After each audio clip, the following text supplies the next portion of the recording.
los datos de salud son de los datos más preciados. Tienen valor para cada uno, cada una de nosotros y tienen valor en mercados no positivos. Y sí, y totalmente, que también tienen el potencial de darnos grandes hallazgos. Es muy importante pensar que obtener resultados que nos lleven a construir conocimiento, a generar conocimiento científico, a mejorar la calidad, la salud, los derechos de las personas. ¿Qué hacemos con la inteligencia artificial en relación a la salud? ¿Y de qué manera tenemos a las personas que queremos beneficiar en el centro?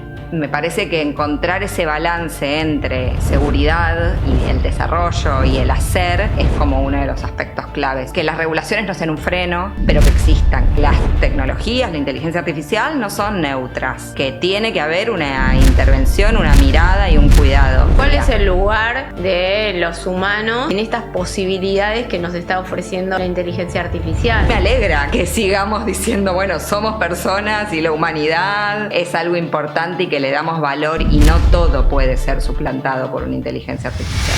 Sesgos es una iniciativa del Instituto de Innovación Digital para preguntarnos, sin tecnicismos, cómo habitamos y proyectamos nuestras vidas en un mundo atravesado por algoritmos e inteligencia artificial. Una conversación sobre poder, tecnología, presente y futuro. La inteligencia artificial no es solo una herramienta, también es un terreno de disputa, de sentidos y de futuro. En este episodio conversamos con Betiana Cáceres, licenciada en Psicología y directora del Laboratorio de Innovación de Fundación Huésped, donde desarrollan soluciones tecnológicas en salud y derechos humanos. Con ella pensamos cómo la IA impacta en un campo en el que los datos personales son tan valiosos como vulnerables. Betiana cree que la inteligencia artificial debe ser segura, ética y contextualizada. Hablamos sobre brechas digitales, sesgos, regulación y salud pública, pero sobre todo sobre algo esencial, el lugar de lo humano en un tiempo en que la máquina aprende de nosotros. Hola, ¿qué tal, Betiana? ¿Cómo estás? Hola, muy bien, muchas gracias. Quisiera que me cuentes cuál fue tu primer contacto con la IA o cuál crees que fue tu primer contacto con la IA, porque puede haber una variable ahí. Yo creo que voy a ir más por lo segundo, porque mi primer contacto más consciente, es decir, estoy usando una inteligencia artificial, tiene que ver con las inteligencias artificiales generativas. Y creo que ha sido diciéndole a la de WhatsApp las cosas que tenía en la heladera para que me diga qué cocinar. Pero también soy consciente que mucho antes he tenido vínculos con IA porque están en diferentes recursos que usamos y por ahí con menos registro de que estoy haciendo uso de una inteligencia artificial. Vos estás en la Fundación Huésped y ustedes trabajan desde hace mucho tiempo en la promoción de los derechos del acceso a la salud. ¿Y cómo se piensan soluciones tecnológicas desde esa perspectiva? Sí, justamente desde el Laboratorio de Innovación, que es el área de la que estoy a cargo, apuntamos a pensar las tecnologías con impacto social, que no sea generar proyectos o generar sistemas, desarrollos solo porque la tecnología está disponible, sino que efectivamente tenga un sentido dentro de la organización en particular que somos, las personas que trabajan ahí, las necesidades, las prácticas, la cultura institucional, y que atienda las necesidades de las personas con las que trabajamos. Entonces, en ese contexto, la inteligencia artificial claramente aparece como una herramienta, un recurso muy potente, pero que requiere también diferentes recursos incorporarla, porque lleva tiempo reflexionar en torno a qué y cómo requiere, para que sea usado de una manera segura, también requiere dinero para infraestructura, para prácticas de seguridad, y justamente, el eje de la seguridad, de la protección de los datos es algo que para nosotros es clave, por el tipo de tarea que realizamos, por el tipo de información que manejamos, es algo que creemos que siempre es esencial tener muy presente. Claro, sí, los datos de salud son de los datos más preciados de alguna manera, pero también al mismo tiempo que necesitan ser protegidos, también son necesarios para construir modelos de diagnóstico que sean más precisos. Totalmente, sí. Las instituciones de salud son también de las instituciones como que más se apunta para obtener los datos, porque a ser hackeadas, claro, porque claramente son datos que que muy sensibles y que tienen valor tienen valor para cada una de nosotros y tienen valor en mercados no positivos. Y sí, y totalmente que también tienen el potencial de darnos grandes hallazgos nosotros somos una organización que realiza investigación en salud y los tiempos que lleva a analizar datos con tecnologías previas a la inteligencia artificial acelera. Sin duda que ahí hay mucho potencial. Después también requiere como tú un trabajo previo de que esos datos cómo están recopilados, de qué calidad son esos datos para que después los resultados también sean positivos. Para mí es muy importante pensar que obtener resultados con inteligencia artificial, buenos resultados o resultados que efectivamente tengan impacto, que nos sirvan, que nos lleven a construir conocimiento, a generar conocimiento científico, a mejorar la calidad, la salud, los derechos de las personas, no es magia, no va a suceder mágicamente. Requiere de personas pensándolo y dedicándose con atención a qué preguntas tenemos, qué podemos, con qué datos podemos trabajar y qué queremos obtener de ellos. Bueno, entonces, y ahí pensar la inteligencia artificial como una herramienta. A nosotros como institución de salud nos interesa pensar los datos, el análisis y el trabajo con los datos no solo de los más clásicos que pensamos cuando pensamos en datos de salud, de historias clínicas y de la atención de las personas y qué podemos obtener ahí, sino también los datos epidemiológicos, los datos sobre legislaciones, sobre discurso público en torno a la salud. Hay un montón de fuentes de datos posibles que abordados también desde diferentes disciplinas, que no es solo la medicina, otras disciplinas también, es posible explotarlos, aprovecharlos y trabajarlos. Y en estos momentos se están dando los debates que vos creés o que la Fundación Huésped crea que tienen que darse en torno a qué hacemos con la inteligencia artificial en relación a la salud, cómo hacemos para que no se agudicen brechas de desigualdad. Y yo muchas veces tengo la sensación de que las tecnologías en general, la inteligencia artificial en particular, van tan rápido que siempre vamos por detrás, que las regulaciones yo creo que son necesarias, pero también de qué manera se regula, cómo se regula, es muy fácil que eso quede viejo en poco tiempo. Entonces también sí me parece que es importante darnos las discusiones y pensar qué es lo que actualmente tenemos. En nuestro país tenemos, vinculado a los datos de salud, tenemos una ley de derechos del paciente, entonces que habla de cómo los datos de las personas en la atención de la salud tienen que ser resguardados. Tenemos la ley de protección de datos personales, que también está en discusión de lo mejorable que es, pero hay ya recursos que existen, tenemos que tener la capacidad de conocerlos, aprovecharlos y pensar desde ahí cómo protegemos. Después, para inteligencia artificial me parece que es necesario impulsar articulaciones públicos, privadas, organizaciones sociales, Estado, sector privado. Creo que en esas redes es donde se logra construir y avanzar en desarrollo, y eso también tiene que ser propuesto desde desde el sector público. Nosotros creemos que el sector público tiene que estar presente y tiene que marcar lineamientos y entonces en ese sentido, parte de eso es pensar de qué manera se aprovechan recursos provenientes de diferentes sectores y de qué manera tenemos a las personas que queremos beneficiar en el centro, asegurándonos que lo que se hace efectivamente las beneficia al mismo tiempo que las protege.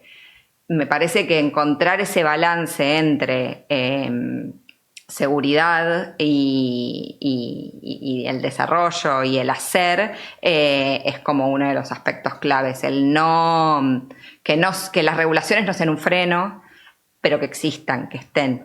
Y cuando vos hablas de lo público, pensaba en que lo público después, o sea, desde el Estado siempre hay atrás en cada gobierno una fuerza política distinta, entonces van cambiando los gobiernos y hay un Estado que debería responder en una misma dirección.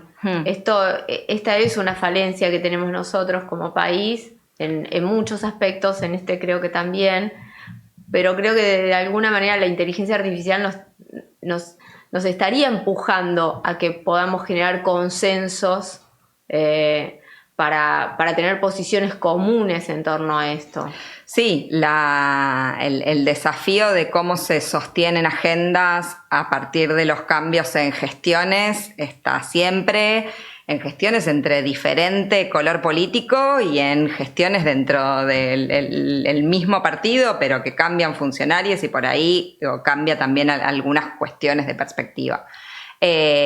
Para las organizaciones sociales como Fundación Huésped, eso siempre es un desafío presente, cómo logramos sostener algunas líneas frente a ese cambio.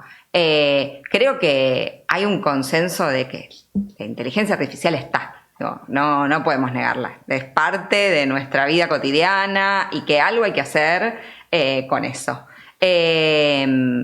Y que cada vez va a tener más presencia, y en términos de salud, en todo caso, también abre toda una posibilidad de que personas que hoy no tienen diagnósticos o cuyas enfermedades no son tratables o son tratables con tratamientos muy complejos, puedan encontrar soluciones que mejoren su calidad de vida, ¿no? Sí, vos mencionabas también los sesgos, todas estas cuestiones vinculadas a la inteligencia artificial que vienen también sucediendo en relación a las tecnologías en general, y ahí me parece que se puede ver diferentes perspectivas en cómo se aborda la cuestión. Yo creo que es innegable que las inteligencias artificiales tienen sesgos, porque si bien tiene una parte artificial, tiene una parte humana detrás y no son creadas de la nada. Hay personas detrás, en general, varones, blancos, adultos, que crean los modelos, que están detrás de los entrenamientos. Entonces, después reproduce y hay estudios, hay informes, las inteligencias artificiales usadas para analizar currículums en algunos casos, si el currículum es una mujer, definen que se le tiene que pagar menos. Entonces, claramente ahí los mismos sesgos que tenemos en las sociedades aparecen. Entonces, se reproducen sin duda en el campo de los modelos. Y así como se reproducen, también podemos hacer cosas para que no se reproduzcan. Pero tenemos que tener un consenso de que eso sucede y de que frente a eso hay que hacer algo. Que las tecnologías, la inteligencia artificial no son neutras. Que tiene que haber una intervención, una mirada y un cuidado. Se está trabajando desde Chile en la TAM-GPT, que es un modelo, que justamente es posible, y ahí también vemos la colaboración entre actores de diferentes sectores para crear justamente una LLM, un gran modelo de lenguaje, pero que tenga en cuenta las perspectivas, las particularidades de la región de Latinoamérica, las temáticas particulares que en nuestras comunidades, que en nuestros pueblos son relevantes y nos interesan, además del idioma, además de que maneje mejor el español, el portugués, porque no es solo eso, el pensar que funcione mejor hablándole en español que las que tenemos, que le podemos hablar en español, pero funcionan mejor o están optimizadas, gastan menos recursos, menos tokens si las usas en inglés por cómo están creadas. Pero además de eso es justamente con qué fuentes, con qué datos están trabajando. Claro, sí, volvemos al inicio. Hace un rato me decías que también hay un tema que tiene que ver con las organizaciones del tercer sector y cómo trabajan con la inteligencia artificial, que eso también es un planteo que se están haciendo. Sí, como te decía con la primera pregunta, ¿en qué momento uno hace el uso de inteligencia artificial de una forma más activa, como una decisión, y en qué momento aparece y se cuela en nuestras prácticas cotidianas? Y pensar eso en el trabajo cotidiano de las organizaciones sociales me parece que es sumamente importante. Organizaciones que a veces, como tenemos recursos limitados y que la inteligencia artificial aparece como un gran recurso que nos permite hacer más rápido, pero ¿qué costo tiene también eso, no? Y que hay que ponerle cabeza a pensar eso, porque lo que entrega es de la misma calidad que lo que veníamos trabajando. Digo, ¿qué tengo que darle a una inteligencia artificial para que el resultado coincida con lo que los equipos de las organizaciones pueden hacer? ¿Y para qué necesitamos tener más tiempo? ¿Por qué? No, porque esto de, libera tiempo nuestro, pero ¿en qué estamos usando ese otro tiempo? Ojalá sea para tareas más creativas, donde las personas hacemos la diferencia, pero a veces es para correr y no llegar con la lengua afuera tanto al final del día. Entonces, esto, como las restricciones de recursos, a veces nos llevan a hacer usos por ahí acríticos, y ahí me parece como que es un peligro, pensar, usarlas sin una reflexión previa. ¿Cuál es el lugar de los humanos en estas posibilidades que nos está ofreciendo la inteligencia artificial, ¿no? Sí, y para mí hay ejemplos por ahí muy sencillos.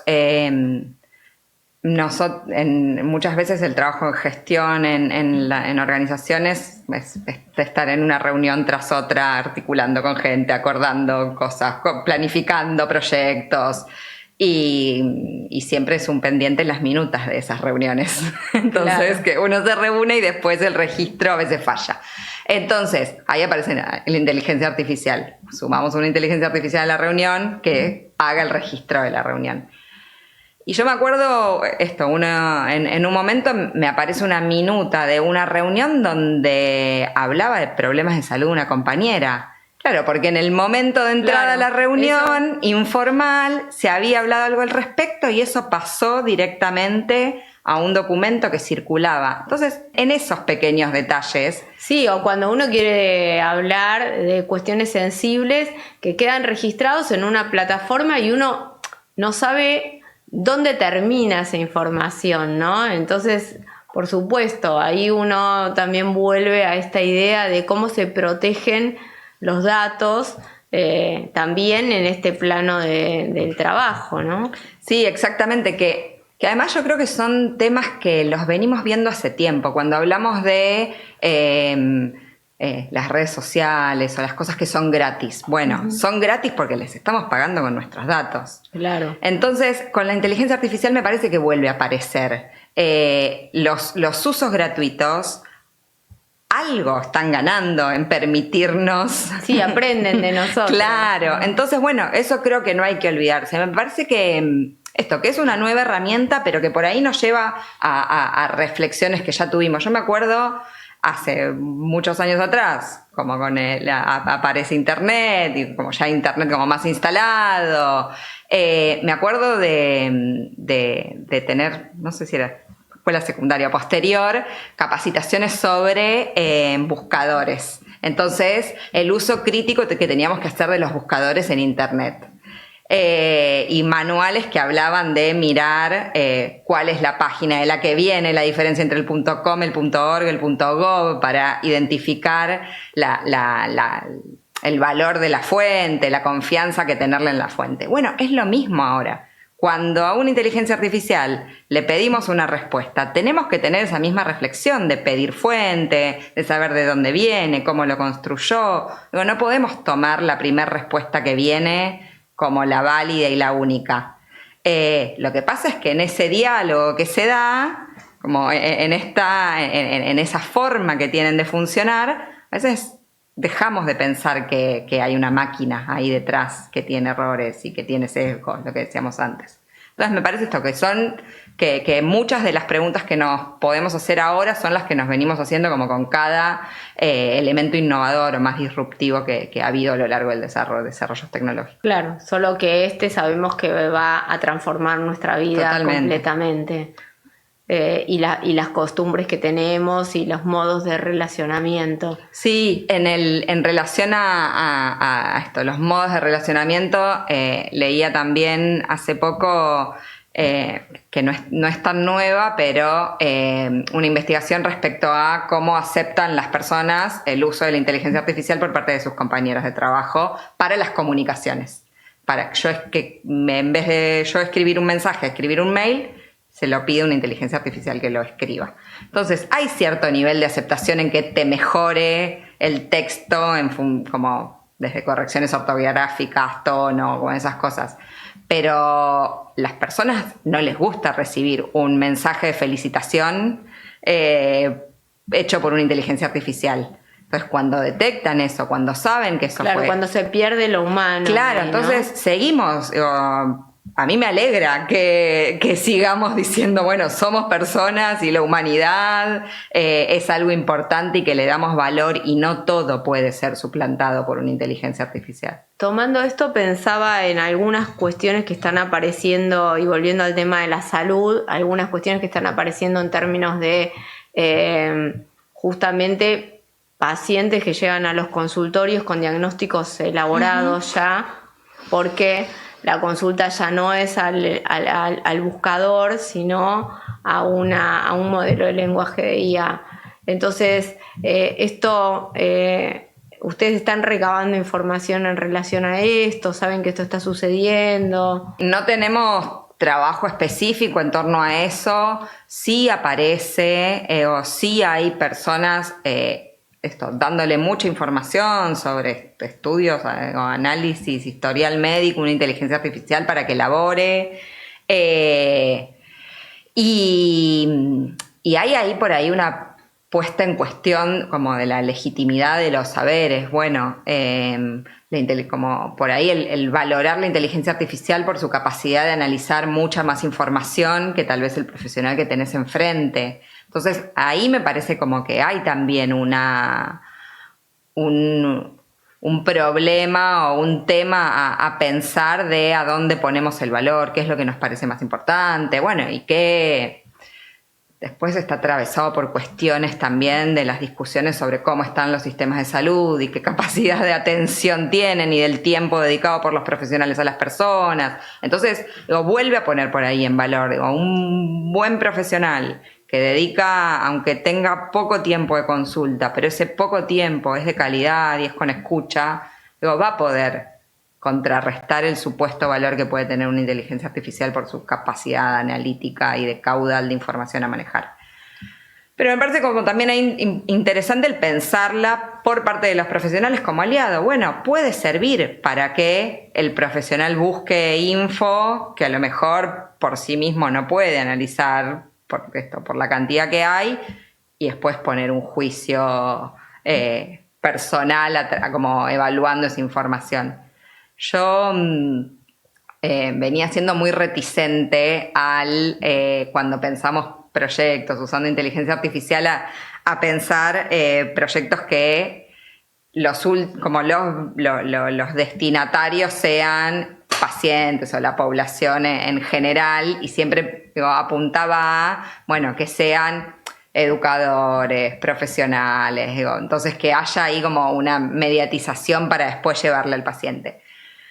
Pero la verdad es que es negar que ya los pacientes, las personas que vienen con alguna consulta ya la están usando. Entonces creo que no podemos decir eso está mal, no lo hagan más, sino ¿qué hacemos con eso? ¿Cómo lo ponemos en cuestión? Claro, porque de alguna manera eso también reconfigura un poco esos vínculos, ¿no? El vínculo del paciente. Y la vez pasada escuchaba una médica que el paciente había venido ya con un diagnóstico recontra elaborado y le preguntaba, yo tengo esto, ¿qué hago? Claro. Y ella le dijo, si usted confía tanto en la inteligencia artificial, vaya y pregúntele a la inteligencia artificial. Eso es un tema. Pero así como hoy por hoy este saber es uno de los saberes que tiene valor en nuestra sociedad, que tiene peso, de esa manera creo que hay que considerarlo, porque así es como planteamos que en comunidades donde los saberes, donde la medicina ancestral y el valor de las plantas y de los ciclos lunares les tienen un significado y la gente toma eso como un valor para explicar o para diagnosticar o para pensar qué intervenciones hacer sobre su salud, y hay enfoques médicos que integran eso, que lo meten dentro del consultorio para prestarle atención y ver cómo se puede hacer, y bueno, probablemente lo mismo tengamos que hacer con este saber que trae la inteligencia artificial adentro del consultorio. Bueno, muchas gracias, Betiana. No, por favor, muchas gracias a vos.